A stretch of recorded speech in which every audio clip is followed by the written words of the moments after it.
Solve. 5/6 times the quantity 3x plus 1 is equal to 20. In this case, we would like to eliminate the 5/6, and the way we do that is to multiply by the reciprocal, which is 6/5. So we would have 6/5 times 5/6 times the quantity 3x plus 1. And on the right-hand side, we'd have 6/5 times 20.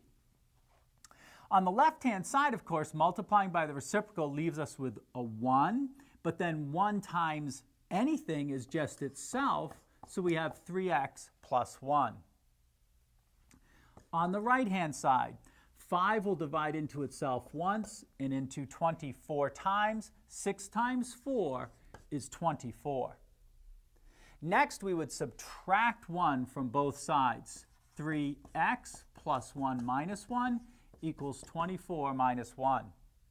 On the left-hand side, they sum to 1 minus 1 sums to 0. We have 3x is equal to 24 minus 1 is 23.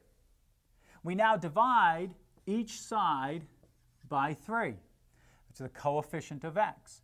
3 divided by 3, of course, is 1.